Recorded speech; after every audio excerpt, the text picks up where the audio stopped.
इस पंचायत के मार्फत कुछ सवाल जो हैं वो आप लोगों के सामने रखना चाहता हूं कि ये पंचायत क्यों हो रही है, और उस पे अगर आप सहमत हों तो अपनी सहमति देने का काम करें, अगर असहमत हों तो उस पर असहमति दर्ज करवाने का जरूर काम करें।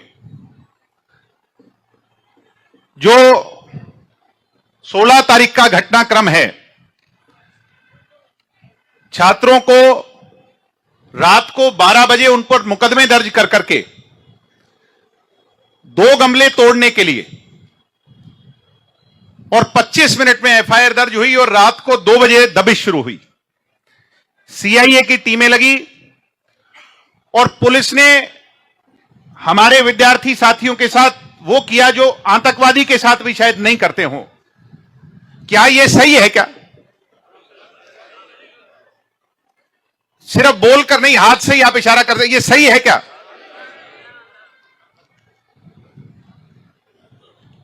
यूनिवर्सिटी से अगले दिन उन बच्चों को सबको रस्टिकेट कर दिया गया जो इस प्रदर्शन में शामिल थे। क्या यह सही है क्या?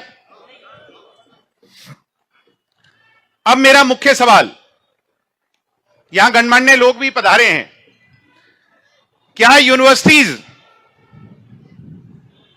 आरएसएस, एबीवीपी और उसके बाद बजरंग दल और उसके बाद विश्व हिंदू परिषद या गीता जयंती या इस तरह के कार्यक्रम अगर ये कर सकते हैं, इनके संगठन चला सकते हैं, क्या इन यूनिवर्सिटियों में जो पब्लिक के पैसे से बनी हैं, आप हमारे बुजुर्गों ने इस हरियाणा प्रदेश के लिए कड़ी मेहनत खून पसीने से सींचकर ये इतनी बड़ी इमारतें खड़ी करी हैं कि जिसमें हमारे भविष्य के बच्चे तैयार हों, क्या ये सिर्फ इन्हीं संगठनों के लिए है? क्या बाबा साहब अंबेडकर, दीन बंधु सर छोटूराम, शहीद आजम भगत सिंह, चौधरी देवीलाल जी, चौधरी चरण सिंह जी, क्या इनकी यूनिवर्सिटियों में विचारधारा के लोग अपनी आवाज उठाएं? ये गलत है क्या? हमें अधिकार है या नहीं आवाज उठाने का? क्या सिर्फ एबीवीपी वालों को है या हमें भी है? यह मेरा बड़ा सवाल है आपके सामने, इस पर आप फैसला लेकर के जरूर जाना। अगर आप कहोगे कि आने वाले समय में भाई ये सिर्फ इन संघियों के हाथ में ढांचा देना है, तो हम पीछे हट जाएंगे, आज के बाद नहीं जाएंगे, पंचायत से बड़ा कुछ नहीं होता। मैं आज आप सब लोगों के सामने सवाल फिर से रख रहा हूं, अगर कहोगे आप भाई ये यूनिवर्सिटियां सिर्फ इनके लिए, तुम जाना बंद कर दो, तो फिर हम आगे आने वाले समय में इस तरह से कोई भी काम नहीं करेंगे। अगर आप कहोगे तो आपके आदेश पर ही आज इसका फैसला भी होगा। क्या हरियाणा में योग्य लोग नहीं कि वाइस चांसलर, रजिस्ट्रार और यूनिवर्सिटी के महत्वपूर्ण पदों पर बाहर के लोग बिठाए जा रहे हैं? हरियाणा कितना बड़ा प्रदेश है और कितने योग्य लोग हैं, आप मेरे से ज्यादा जानते हैं। क्या बाहर के लोगों को हरियाणा के महत्वपूर्ण पदों पर बिठाना, एचपीएससी जैसे कमीशन का चेयरमैन तक बनाना, क्या यह ठीक है? क्या गमले, 2 गमले और 20-25 कुर्सियां एक यूनिवर्सिटी में टूटी, 2 गमले और 20-25 कुर्सियां एक यूनिवर्सिटी में टूटी। क्या 2 गमले और कुर्सियां जो ज्यादा भीड़ होने के कारण टूट गई, क्या इस पर फाइन लगना चाहिए था या मुकदमे दर्ज होने चाहिए थे? यह भी आप मुझे बताओ। और फाइन भरवाकर भी इन लोगों ने मुकदमे लगाए, क्या यह ठीक किया है? क्या रात को 2 बजे बच्चों पर अत्याचार करना जायज है? जिस प्रोफेसर ने परमिशन दिलवाई, वो प्रोफेसर उस दिन जब कुर्सियां टूटी तो वहां मौजूद भी नहीं था।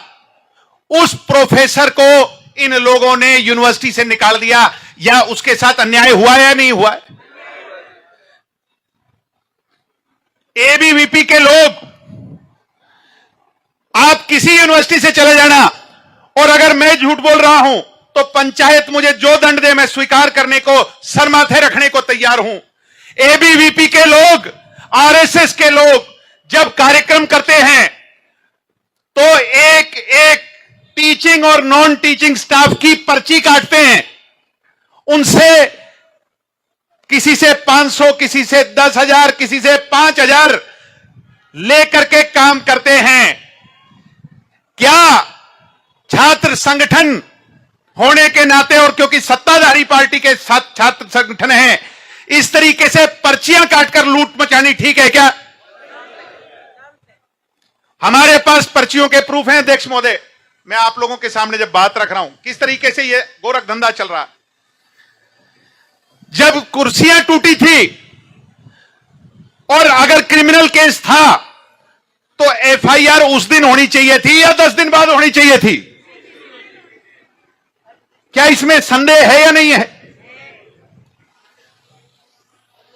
जो फीस की बात उठ रही है, हॉस्टल की बात उठ रही है, खाने की, लाइब्रेरी की, और सबसे बड़ा मुद्दा है छात्र संघ चुनाव का। मैं अपनी बात को विराम दूं। जब फैक्ट्री बंद हो जाती है तो उम्मीद बंद हो जाती है। यूनिवर्सिटी हरियाणा का भविष्य, उसको ढूंढने की फैक्ट्री है यूनिवर्सिटियां और कॉलेज।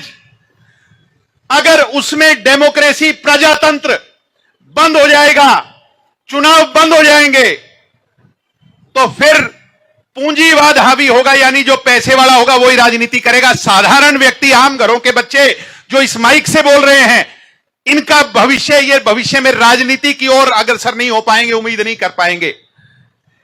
आपसे एक सहमति दर्ज करवाना चाहता हूं, इतनी बड़ी संख्या में आप आए हो, क्या हरियाणा में स्टूडेंट इलेक्शन होने चाहिए या नहीं होने चाहिए? अगर होने चाहिए तो पंचायत के सामने दोनों हाथ खड़े कर करके आप इस प्रस्ताव को पारित करो। आपने मुझे सुना और मुझे इस लायक समझा, 2 मिनट बोलने का मौका दिया। सिर झुका करके पंचायत के सामने आप सबका बहुत बहुत धन्यवाद।